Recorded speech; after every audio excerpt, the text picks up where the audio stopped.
რადიო ჯორჯიან ტაიმსის ეთერში ცნობილი ექიმი სექსოლოგის, ევროპის სამედიცინო სექსოლოგთა ასოციაციის ხელმძღვანელის, პროფესორ ზურაბ მარშანიას საავტორო რადიო გადაცემათა ციკლი სექსი და ბედნიერი ოჯახი შეეცდება უპასუხოს ამ დამაინტრიგებელ კითხვებს. მოგესალმებით ძვირფასო რადიო მსმენელებო, მოხარული ვარ რომ ვიწყებთ ჩემთან ერთად ჩემ საავტორო გადაცემას რადიო ჯორჯიან ტაიმსზე და რადიო გადაცემათა ახალ ციკლს ეწოდება სექსი და ოჯახური ბედნიერება. მე მინდა უპირველეს ყოვლისა მადლობა გამოუცხადო ჯორჯიან ტაიმს, რადიო ჯორჯიან ტაიმს, რომ მომცა ამ საავტორო პროგრამის წარმოდგენის საშუალება და იმედი მაქვს, რომ თქვენთვის საინტერესო იქნება ნამდვილად ის თემატიკა, რაზედაც ჩვენ ვილაპარაკებთ. რა შეახლა საქმე, ყველამ ვიცით, მეც ექიმი ვარ და სამედიცინო თემატიკა ძალიან პოპულარული გახდა დღეს გასაგები მიზეზების გამო, კორონას გამო. კორონა გვიტევს მაგრამ ცხოვრება გრძელდება, გაუმკლავდოთ უნდა კორონას და სხვათა შორის კორონასთან გამკლავებაში ძალიან შეგვიწყობს ხელს ოჯახური ბედნიერება, იმიტომ რომ ფსიქიკურად რაც უფრო სტაბილური იქნება ადამიანი, ქალი და მამაკაცი, მით უფრო გაუმკლავდებით ყველანაირ განსაცდელს, მათ შორის კორონასაც. და საერთოდ ოჯახური ბედნიერება წარმოუდგენელია ჯანსაღი და რეგულარული სექსის გარეშე. მე მგონი ახლა დრო მოვიდა წარმოგიდგინოთ ჩემი თავი. მე ვარ ზურაბ მარშანია, პროფესორი, საქართველოს სამედიცინო სექსოლოგიის საზოგადოების პრეზიდენტი ვარ. ჩვენი საზოგადოება, სამედიცინო სექსოლოგიის საზოგადოება, საქართველოსი არის ევროპის სამედიცინო სექსოლოგიის საზოგადოების ძალიან ძლიერი და ძალიან ავტორიტეტული საერთაშორისო ორგანიზაციის აფილირებული წევრი. რა თქმა უნდა, ჩემი საქმიანობა ძირითადად არის საექიმო საქმიანობა, საკმაოდ ბევრი პაციენტი მყავს და ვცდილობ დავეხმარო ადამიანებს, ქალებსაც და მამაკაცებს სექსუალური დისფუნქციის დაძლევაში, არც ისე ადვილია ეს საქმე. მაგრამ გარდა იმისა, რომ საექიმო საქმიანობა უნდა აწარმოოს ექიმმა, ექიმის მნიშვნელოვანი მისიაც არის ამავე დროს ექიმის სექსოლოგის, მე ვარ ექიმის სექსოლოგი, რა თქმა უნდა, სქესობრივი განათლების ამაღლება და მე ვფიქრობ, რომ გადაცემათა ეს ციკლი, რომელიც დღეიდან იწყება 4 შაბათს 23 საათზე, კიდევ ერთხელ შეგახსენებთ სახელწოდებას სექსი და ოჯახური ბედნიერება. ამ გადაცემაში ჩვენ ვისაუბრებთ სქესობრივ და ოჯახურ ცხოვრებასთან დაკავშირებულ ყველა იმ საკითხზე, რომელიც ნამდვილად არავის არ დატოვებს გულგრილს. რა თქმა უნდა, გადაცემის განმავლობაში ჩვენ უფრო დეტალურად განვიხილავთ ზოგიერთ საკითხებს, შესაბამისად გადაცემის ესე იგი ფორმატიც უფრო სრულყოფილი გახდება დროთა განმავლობაში, მაგრამ რეალურად, ესე იგი, თემატიკას წარმოვადგენ მე. ეს თემა იქნება, რა თქმა უნდა, მომზადებული წინასწარ და თქვენ გეცოდინებათ გადაცემის დასაწყისში რაზე ვილაპარაკებთ იმ დღეს და გარდა მაგისა, რა თქმა უნდა, ძალიან მნიშვნელოვანია რადიო მსმენელთა შეკითხვები. იმიტომ რომ ანონიმურების სრული დაცვით მე მზად ვარ და უპასუხებ კიდევაც ნებისმიერ თქვენ შეკითხვას, რაც არ უნდა უხერხული გეჩვენოთ იგი. და ამისათვის ჩვენ გამოვიყენებთ Facebook-ს, ეს არის ყველაზე ოპტიმალური გზა და Facebook-ის მისამართი ეს არის ჯანმრთელობის კაბინეტი. დავარქვათ პირობითად ჯანმრთელობის კაბინეტი ქვია Facebook მისამართს. მაგრამ ეს არის ესე იგი ჩემი ეგიდის ქვეშ, ესე იგი ზურაბ მარშანიასთან ერთად ჯანმრთელობის კაბინეტი, უბრალოდ დაგვიმეგობრდით ამ Facebook მისამართთან და შეგიძლიათ მოგწეროთ ნებისმიერი კითხვა, რაც თქვენ გაგიჩნდებათ. და აი ეს ჯანმრთელობის კაბინეტი ჩვენ ნამდვილად შეგვიძლია გადავაქციოთ ერთობლივი ძალისხმევით, რა თქმა უნდა, პირადად თქვენი და Georgian Times-ის ყველა სხვა რადიომსმენელის მეგობრობის კლუბად ჯანმრთელობისა და ოჯახის ბედნიერების სადარაჯოზე. მაშასადამე დაგვიმეგობრით Facebook-ზე ძვირფასო რადიომსმენელებო, მისამართზე ჯანმრთელობის კაბინეტი და თქვენ მიერ Facebook-ზე მოწერულ კითხვებზე, რა თქმა უნდა, გადაცემის ფორმატით გათვალისწინებული დროის ფარგლებში, იმიტომ რომ ჩვენ შეზღუდული ვართ დროით ფორმატში გადაცემისა და მე გიპასუხებთ ყოველ 4 შაბათს 23 საათიდან. აი მაგალითად, შემდგომ გადაცემა როცა იქნება რა, მე უკვე მზად ვიქნები რომ გიპასუხოთ იმ კითხვებზე, რომელსაც მე მივიღებ თქვენგან Facebook-ით. მაგრამ რა თქმა უნდა, თუ ვერ მოვასწრებ ყველა იმ კითხვის პასუხის გაცემას, რომელსაც Facebook-ით გამოაგზავნით თქვენ და ესე იგი გადაცემის ფორმატი არ მომცემს ამის საშუალებას, არა? ყველა დანარჩენ კითხვებს ვეცდები დროულად გავცე პასუხი წერილობით. ესე იგი თუ დაგვიმეგობრდებით აი ამ მისამართზე რა, ჯანმრთელობის კაბინეტზე, ჩვენ შეგვეძლება უკვე წერილობითაც გაგცემთ პასუხი თქვენ შეკითხვებზე. ასე რომ ძვირფასო რადიომსმენელებო, აუცილებლად დარჩით რადიომიმღვრებებთან 4 შაბათობით, ყოველ 4 შაბათს გავა ჩვენი გადაცემა 23 საათიდან, ესე იგი რადიო Georgian Times-ის სიხშირეებზე მე შეგახსენებთ სიხშირეებს ქალაქ თბილისში და აღმოსავლეთ საქართველოში 92 და 3 მეგაჰერცი, ხოლო დასავლეთ საქართველოში 83 და 5 მეგაჰერცი. დარწმუნებული ვარ, რომ ჩვენ ბევრი მსმენელი გვეყოლება და ჩვენი გადაცემა იქნება სასარგებლო თქვენთვის. აი ეს არის ყველაზე მნიშვნელოვანი. ახლა კი გადავდივართ დღევანდელი გადაცემის თემაზე. რა თქმა უნდა, ახლა პირველი გადაცემა ყოველთვის განსაკუთრებით დიდ პასუხისგებლობის გზნობას აღძრავს აბსოლუტურად ყველაში და მე არა ვარ გამონაკლისი. თუმცა მაგ არც თუ ისე ცოტა გამოცდილება რადიო ჟურნალისტიკაში მუშაობისა, მაგრამ მაინც Georgian Times-ში დღეს პირველი გადაცემაა და შესაბამისად ასე ვთქვათ, არის ემოციებიც და არის ძალიან დიდი მოლოდინიც. პირადად ჩემი მხრიდან და ვინც უსმენს ჩვენ გადაცემას დღეს არა, 4 შაბათს მათი მხრიდანაც, რა თქმა უნდა, მოლოდინი უნდა იყოს მხოლოდ კარგის და მხოლოდ სარგებლის, რასაც მიიღებს ამ გადაცემიდან. მაშსადამე ჩვენი დღევანდელი გადაცემის თემა არის კონკრეტულიც და არის ზოგადიც, იცით? კონკრეტული ის არის, რომ ეს ჩვენ ვეცდებით დღევანდელ გადაცემაში რაღაცნაირად განმარტოთ, რა არის სექსი. შეიძლება ბევრს გაეცინოს, კაცო, სექს რა განმარტება უნდა, ყველამ ვიცით რაც არისო.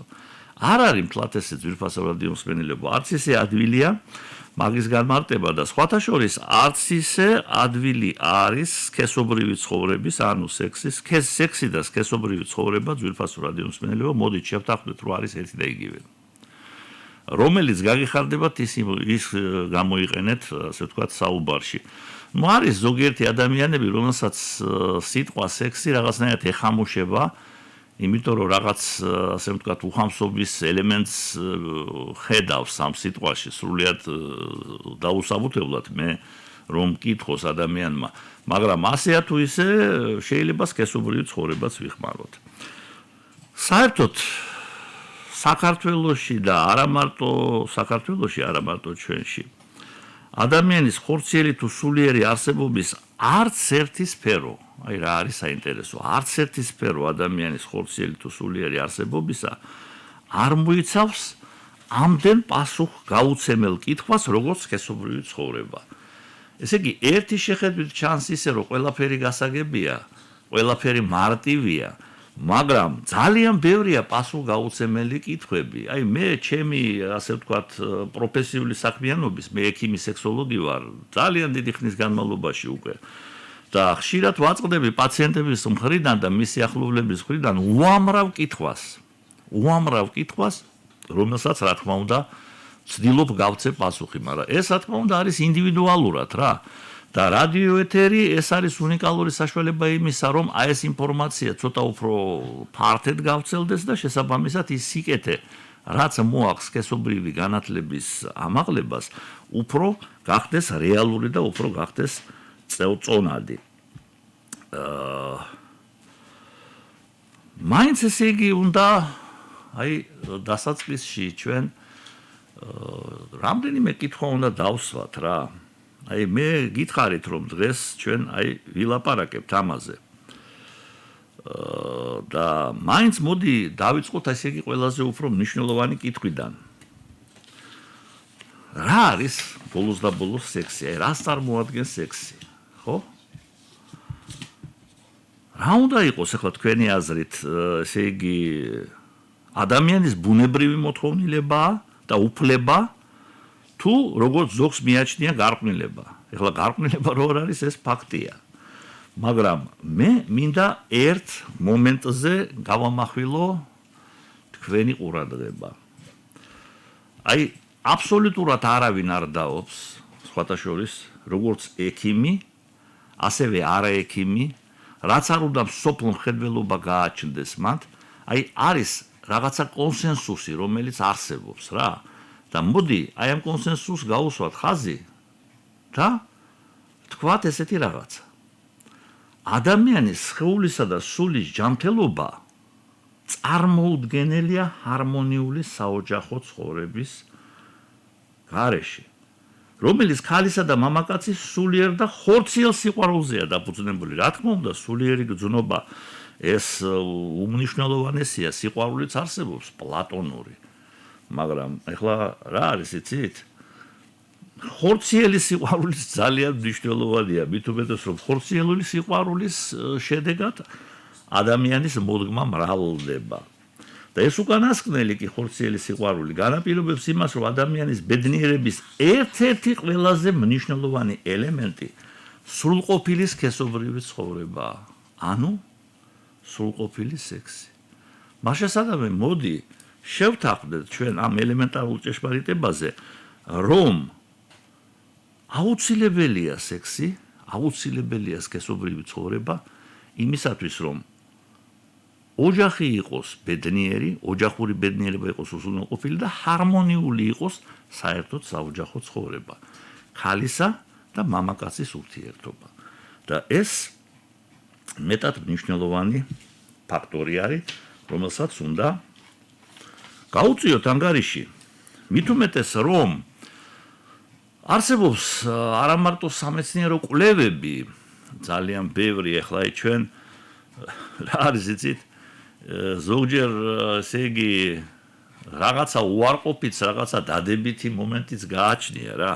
იმდენად უყურადღებოთ იყო ჩვენი მოსახლეობის და საზოგადოების მხრიდან მედიცინა ამ კორონას ინფექციამდე, რომ არ ვიცი, ესე იგი, ძალიან დიდი გულისტკივილი საგანი იყო ეს პირადად ჩემში და ყველა ჩემ კოლეგაში ექიმებში. საქართველოში მაქვს აი კორონას იმ პანდემიამ და ეპიდემიამ საქართველოში ეს შეცვალა და ინტერესი სამედიცინო მეცნიერების მიღწევისადმი, მედიცინისადმი და მედიცინის ნაწილია, ხო, სამედიცინო სექსოლოგია რა. იმიტომაც ქვია მას სამედიცინო სექსოლოგია. და შესაბამისად ძალიან დიდი ინტერესი გაჩნდა ამ პრობლემების მიმართ, მით უმეტეს რომ ჩვენ ვიცით რომ არსებობს ძალიან დიდი, უდიდესი საერთაშორისო ორგანიზაცია, ყველაზე დიდი სამედიცინო პროფილის ორგანიზაცია, რომელიც გაეროს, ასე ვთქვათ, ქვედანაყოფად ითვლება. ეს არის მსოფლიო ჯანდაცვის ორგანიზაცია, ძალიან ავტორიტეტულია ეს ორგანიზაცია და ჯერ კიდე 1994 წელს ესე იგი, მან მიიღო ფუძემდებლური დოკუმენტი, ჯანმრთელობის დაცვასთან, ადამიანის ჯანმრთელობის დაცვასთან და საერთოდ მედიცინასთან დაკავშირებით და ამ დოკუმენტში არის აი ესეთი ფრაზა.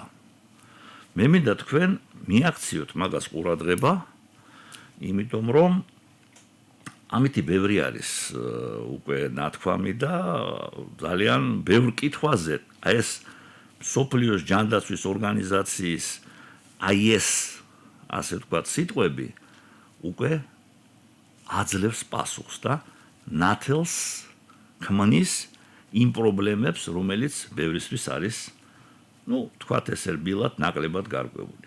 აი რა არის ეს ამონარიდი? მე ციტატას ვკითხულობ, ნათარგმნი არის ქართულ ენაზე. აი რა არის ეს? თითოეულ ინდივიდუუმს, ესე იგი ადამიანს, გააჩნია ფუნდამენტური უფლებები, რომლებიც მოიცავენ სექსუალური ჯანმრთელობის უფლებასთან ერთად სრულყოფილი სქესობრივი ცხოვრების წარმოების უნარს. აი ხო ხედავთ რა? ჩვენ ვიცით საერთოდ ცნება ესეთი, როგორიც არის ადამიანის ფუნდამენტალური, ფუძემდებლური, ესე იგი, უფლებები და თავისუფლებები. და შესაბამისად ჩვენ ვიცით, რომ ადამიანს გააჩნია უპირველეს ყოვლისა სიცოცხლის უფლება, რა თქმა უნდა, მას გააჩნია სოციალური ძალიან ბევრი უფლებები, სიტყვის თავისუფლება, შეკრებების თავისუფლება და ასე შემდეგ. მაგრამ იცით რა? ჯანმრთელობის უფლებაც გააჩნია მას, რა თქმა უნდა. მაგრამ არა ზოგადად ჯანმრთელობის, არამედ სქესობრივი ჯანმრთელობისა. და სქესობრივი ჯანმრთელობა კი წარმოუდგენელია სქესობრივი ცხოვრების წარმოების უნარის გარეშე. ესე იგი, ადამიანს აქვს უფლება, რომ კონდეს ეს უნარი. და იბრძოლოს ყველაფერი ამისთვის.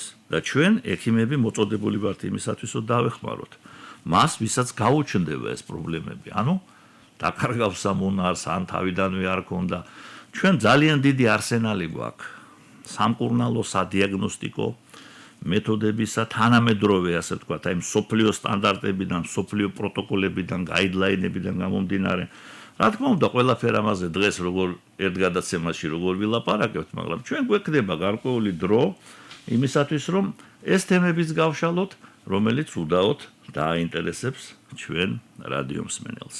თქვენ, თვითფასო რადიო მსმენელებო. მაგრამ ფაქტი ის არის, რომ აი ეს ამონარიდი მსოფლიო ჯანდაცვის ორგანიზაციის ამ დოკუმენტისა ძალიან თვალნათელს ხდის იმ პრობლემას, რა პრობლემაზეც დღეს გვაქვს საუბარი. და საერთოდ სქესობრივი ცხოვრება და სექსი, ხო, სქესობრივი ცხოვრება, ანუ სექსი, უხსოვარი დროიდანაა საყოველთაო ყურადღების ცენტრში. ბევრს რატომღაც გონია, რომ სექსი ეხლა გაჩნდა და ხაც ეს პრობლემები მხოლოდ დღევანდელმა დღემ მოიტანა და ასე შემდეგ. არა, ბატონო. ადამიანი მრავლდებოდა და ადამიანის გამრავლებისათვის საჭირო არის სქესობრივი აქტის ჩატარება და ამას უხსოვარი დროიდან აკეთებდნენ. რა არის ახლა თუნდაც ბიბლიური თქმულება ადამიანსა და ევის შესახებ? ეს სქესობრივი აქტი არის, ხო? მართალია ამის გამო ადამი და ევა გამოაძევეს სამოთხიდან, მაგრამ ნუ მათ ჰქონდათ ალტერნატივა, აერჩიათ უსექსო ცხოვრება და ყოფილიყვნენ სამოთხეში, მაგრამ მათ აირჩიეს სექსი და გამოვიდნენ სამოთხიდან და არც ისე ცუდი ყოფილა, ძვირფასო რადიო მსმენელებო, ხო? ახლა რატო ჩვენ აპრიორი ვამბობთ, რომ ადამი და ევა იყვნენ ბრიყვები? სრულიადაც არა, მე მიმაჩნია, რომ მათ ძალიან რელევანტური და სწორი გადაწყვეტილება მიიღეს და ამის წყალობით ადამიანის მოდგმა გაჩნდა და ნუ არ გაჩნდა, მაგრამ გამრავლდა, ხო?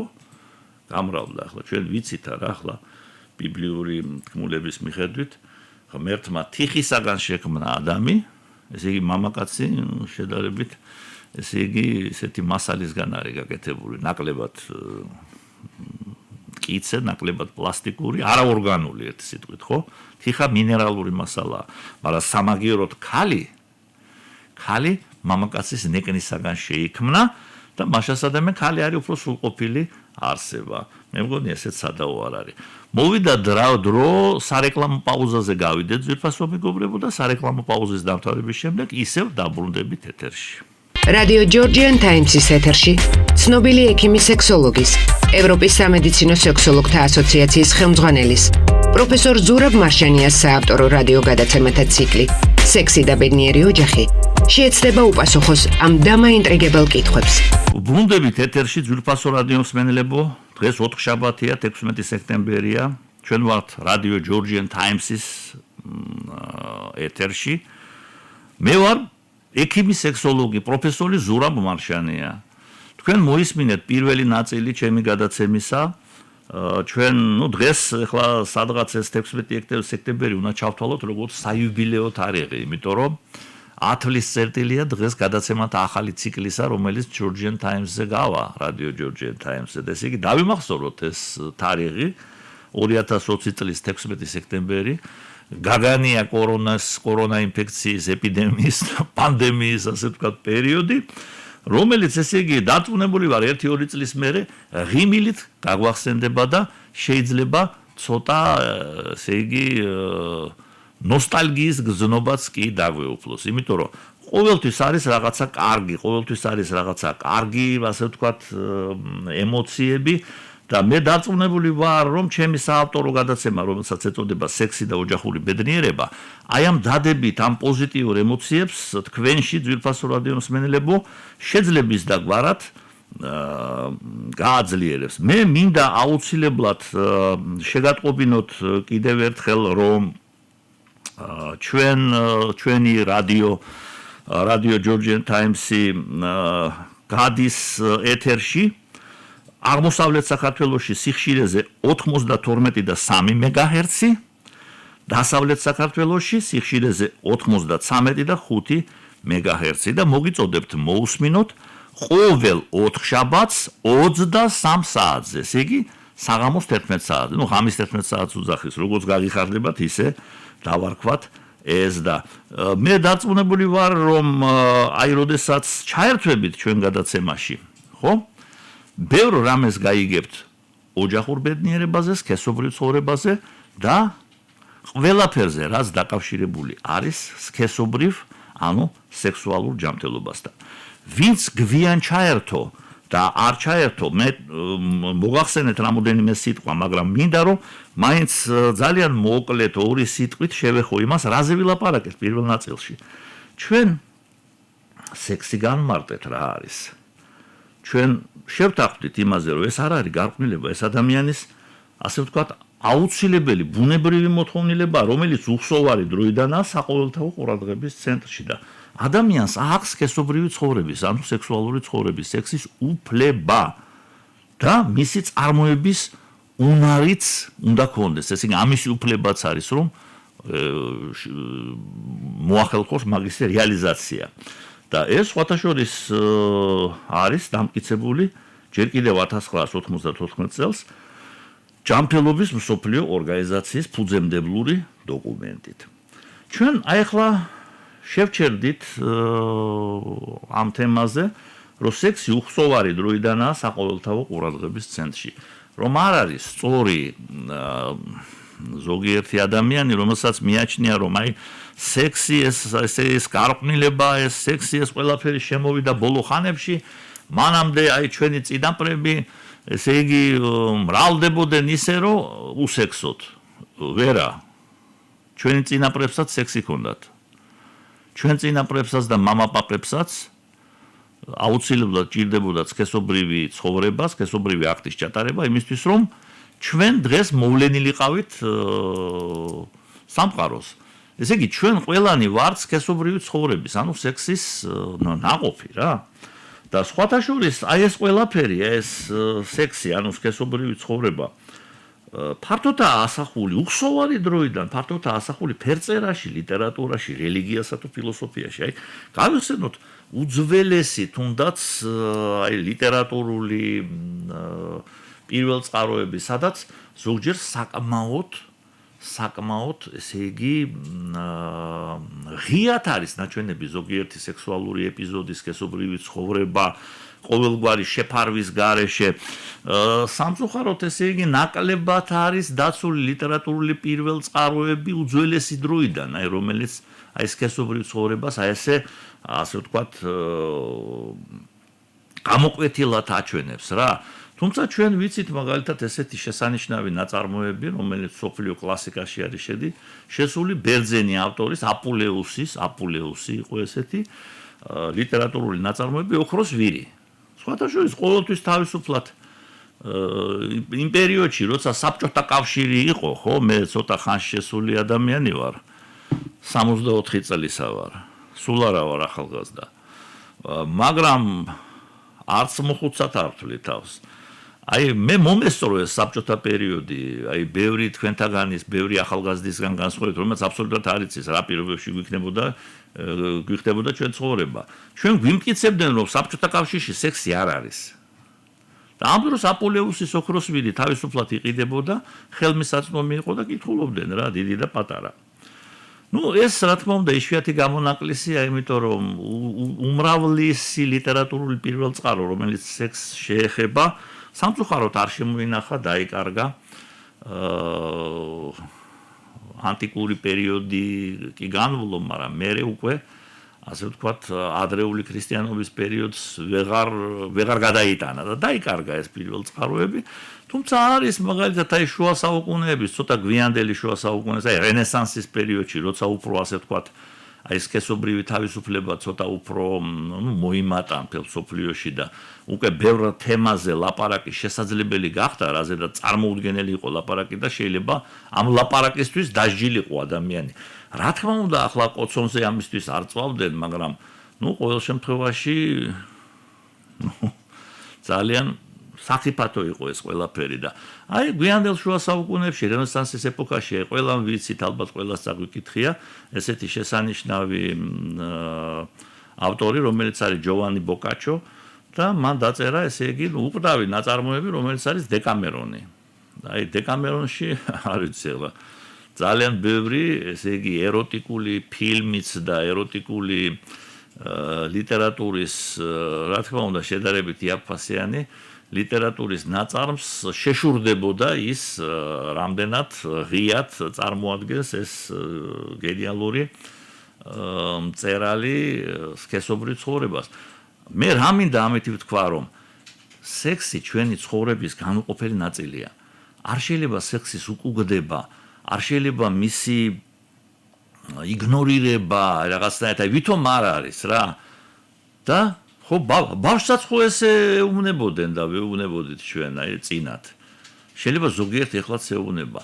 როცა პატარა, რომელიც უკვე ასე ვთქვათ, იზრდება, ვითარდება, აზროვნებს და იწყებს შეკითხვების დასმას რა. და აი შეკითხვა, პირველი შეკითხვა, ასე ვთქვათ, აი ფუძემდებლური ხასიათის რა არის პირველი შეკითხვა? პირველი შეკითხვა არის საიდან გავჩდი მამა და დედა, ხო? ხან მამას ეკითხება, ხან დედას, უფრო დედას. და პასუხობს ეს დედა და მამა, რომელიც უმეცარია სქესობრივ განათლებაში, რომ წერომ მოგიტანა. ბოსტანში გიპოვეთ მასთან, რა ქვია, კომბოსტოსთან და სტაფილოსთან.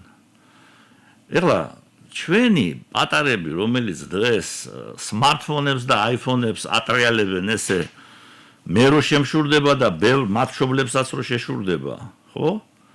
ხო მე ხო შემშურდება ახლა, მე ბაბუის თაობა ვარ და სად იყო ჩვენთან, მაგრამ ახლა მშობლები მაინც უფრო ესეთი გაწაფული არიან აი ამ ტექნოლოგიებში.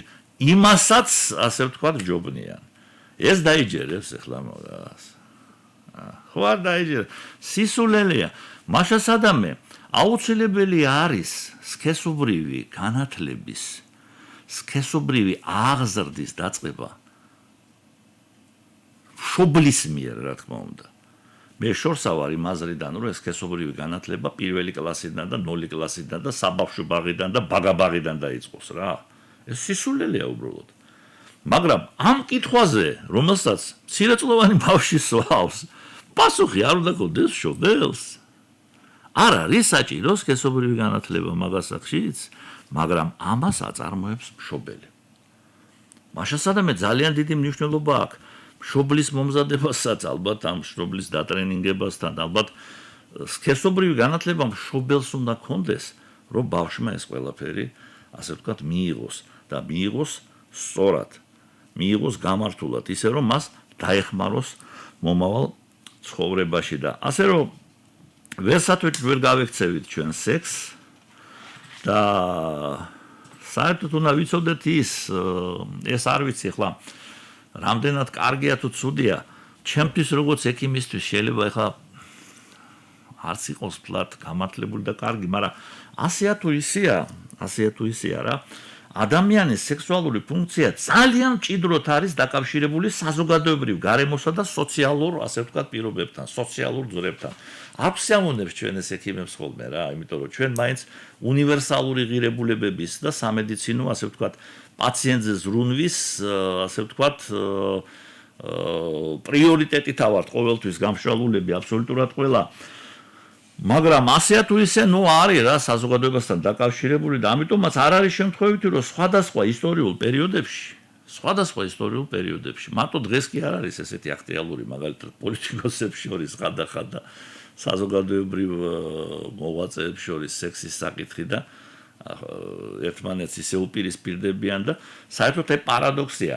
აი, სექსი როგორ შეიძლება სექსის პოლიტიზება? ჩვენ ხო ამასაც ვახერხებთ საქართველოში არა? აი კორონას პოლიტიზება ხო ხდება რა? აი სამედიცინო საკითხი როგორ შეიძლება იყოს პოლიტიზირებული, ხო?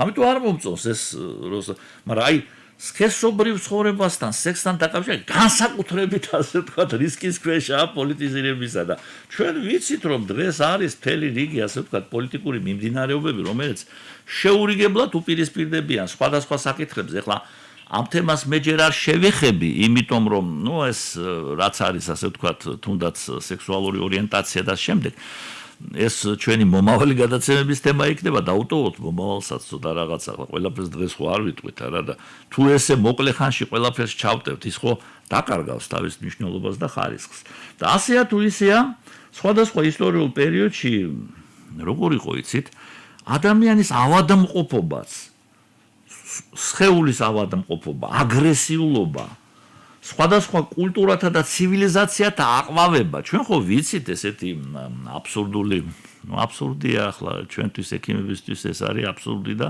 ისტორიკოსებისთვის აბსურდია რა თქმა უნდა რომ რომის იმპერია თურმე გარყვნილებამ დაღუპა. არ დაუღუპია ახლა მე არ ვამბობ რომ გარყვნილი არ იყო რომაული ცივილიზაცია. ამ თემაზე ვილაპარაკებთ ჩვენ და სხვადასხვა საინტერესო როცა ვილაპარაკებთ სხვადასხვა სექსუალურ კულტურებზე. იქნება ჩვენ გადაცემაში ამაზე საუბარი. ბერძნული სექსუალური კულტურა როგორი იყო, რომაული სექსუალური განსხვავდება ხო ჩვენ ერთი მეორისგან არ არის პლატეტნა ზოგს გონია ანტიკური ესე იგი ერთი არ არის ერთი. იმათ სხვა ქონდათ, ამათ სხვა ქონდათ. მე არ ვამბობ ახლა ეს იდეალურად ჩვენთვის მისაღებია. მაგრამ ასეა თუ ისე გასაგებია რომ ესე იგი რომის იმპერია გარყვნილებას არ დაუღუპია რა. ძალიან ბევრი ბიზნესები იყო. ობიექტურიც, სუბიექტურიც და მერწმუნეთ გარყვნილება ძირითადი მიზეზი არ ყოფილა რომის დაცემისა რა. ნამდვილად არ ყოფილა. და აი ესეც ყოფილა და სხვათა შორის აი ეს ყველაფერი ეს საშინელებები რაც მე ჩამოვთვალე არა. როგორ ხსნიდან იცით ადრე? რა საინტერესოდ ხსნიდან არა? და ეს ყველაფერი ეს უბედურებები აიხსნებოდა გადაჭარბებული თუ არასაკმარისი სექსუალური აქტივობით, ან კიდევ არატრადიციული სექსუალური ორიენტაციით. აი შევეხე მაინც ამ ძიმე საკითხზე, იგი? ყველაფერს მაგათაბა. ეხლა ესე იგი არ მინდოდა ამ თემის შეხება, მაგრამ აი ეს რაც ხდებოდა წინა საუკუნეებში, ხო, ჩვენ რო ვამბობთ და ესეთი აი ნეგატიური ასე ვთქვათ კონტექსტში ვახსენეთ რა, ხო? როგორ შეიძლება ამაზე დაბრალება ცივილიზაციების დაცემის და ესე იგი ავადმყოფობის და აგრესიულობის და რაღაც არა, მაგრამ აი ეს რა დღეს არ ხდება ჩვენ ქვეყანაში? რამდენიც გინდათ. ამიტომაც შესაბამისად ამაზე ჩვენ უნდა გავამახვილოთ ყურადღება და რელევანტური, ანუ სწორი სქესობრივი აღზრდა ეს არის წინაპირობა ჯანსაღი სქესობრივი ცხოვრებისა და ჯანმრთელობისა. არ შეიძლება ადამიანი ჯანმრთელი იყოს ის ძალიან დიდი რისკის ქვეშაა თუნდაც სექსუალური დისფუნქციების დაავადებისა თუ მას არ აქვს სქესობრივი განათლება რელევანტური. და საიდან უნდა დაიწყოს ყველაფერი? იცით რა? ნათქვამია ხო რომ პირველად იყო სიტყვა. ნამდვილად უნდა სიტყვით, იცი? ესე იგი ამ თემაზე უნდა ვილაპარაკოთ ჩვენ და მე მინდა ჩვენი დღევანდელი გადაცემა დავასრულო ერთ ადამიანზე საუბრით. ეხლა ეს ადამიანი იცით რა არის ეს დიდი პიროვნება, ეს არის გენიოსი, რომელიც მოღვაწეობდა მე-16 საუკუნეში მოღვაწეობდა. ეს არის მიშელ დე მონტენი. ეს იყო მწერალი, მოაზროვნე, ფილოსოფოსი, ну არ ვიცი, ყველაფერი იყო რა, რაც შეიძლება არსებობდეს. გენიოსი იყო, აი დღეს რო ძალიან პოპულარულია, აი ესეის ჟანრი რა, ესეი. ეს არის ესეთი მოკლე მოთხრობა, სადაც ავტორის მოსაზრებები, იდეები არის ჩახსოვილი და ძალიან მოსწონს ეს სხვადასხვა მკითხველს. რომელიც ჯერ კიდე კითხულობს სამწუხაროდ ჩვენში. ბევრი არ არის საკითხავი, ესეი მოკლეა და ესე იგი ამას მაინც წაიკითხავს ახლა ჩვენი მკითხველია რა. დიდი რომანის კითხვას ეჯობია რა და აი ამ ადამიანმა ეს ესეი ჟანრი შექმნა, იცით?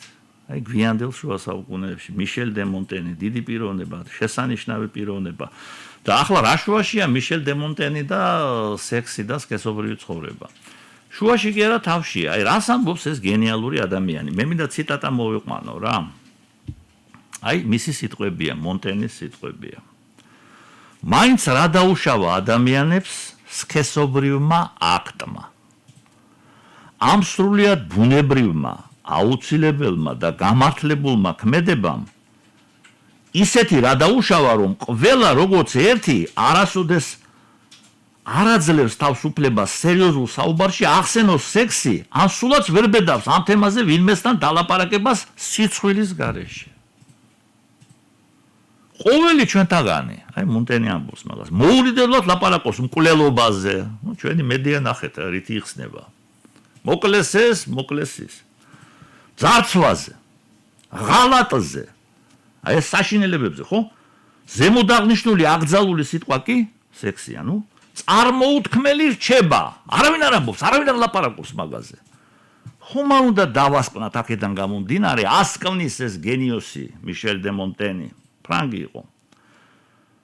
ხომ არ უნდა დავასკვნათ აქედან გამომდინარე, რომ რაც უფრო ნაკლებს ვლაპარაკობთ, მით უფრო ხშირად ფიქრობთ სექსზე. ის ახლა კითხვის ფორმით, ესე იგი, აი სოკრატესეულ კითხვას უძახიან მაგას. რა თქმა უნდა, ჩვენ ყველანი ვფიქრობთ ამაზე. ხო? მაგრამ ხვენია ამაზე საუბარი. და მიშელ დე მონტენიც მოგვიწოდებს და მეც მოგიწოდებთ, მეც ექიმი სექსოლოგი, პროფესორი ზურაბ მარშანია, რომ ეს თემა კი არ უნდა მივაჩუმათოთ. ტაბუ კი არ უნდა დავადოთ ამაზე ლაპარაკს. ამ თემაზე ჩვენ უნდა ვისაუბროთ. ვისაუბროთ და ვისაუბროთ, რა თქმა უნდა, გამართულად, პროფესიულად, არა ენის ტლიკინის და არა პროფესიონალების, ასე ვთქვათ, ღლიცინის დონეზე, არამედ მაღალ პროფესიული, ასე ვთქვათ, კომენტარისა და ახსნა-განმარტების დონეზე და მე იმედი მაქვს, რომ ჩვენი გადაცემაც იქნება ერთ-ერთი სერიოზული, ასე ვთქვათ, შენატანი ამ დიდ საქმეში. ასე რომ გემშვიდობებით ძვირფასო რადიო მსმენელებო, მომავალ ოთხშაბათამდე და შეგახსენებთ, რომ დაგვიმეგობრდით Facebook-ზე ჯანმრთელობის კაბინეტი და მოგწერეთ შეკითხვები. მე დავიწყებ მომავალ გადაცემას შეკითხვებზე პასუხით. რადიო ჯორჯიან ტაიმსის ეთერში ცნობილი ექიმი სექსოლოგის, ევროპის სამედიცინო სექსოლოგთა ასოციაციის ხელმძღვანელის, პროფესორ ზურაბ მარშანიას საავტორო რადიო გადაცემათა ციკლი სექსი და ბედნიერი ოჯახი შეეცდება უპასუხოს ამ დამაინტრიგებელ კითხვებს.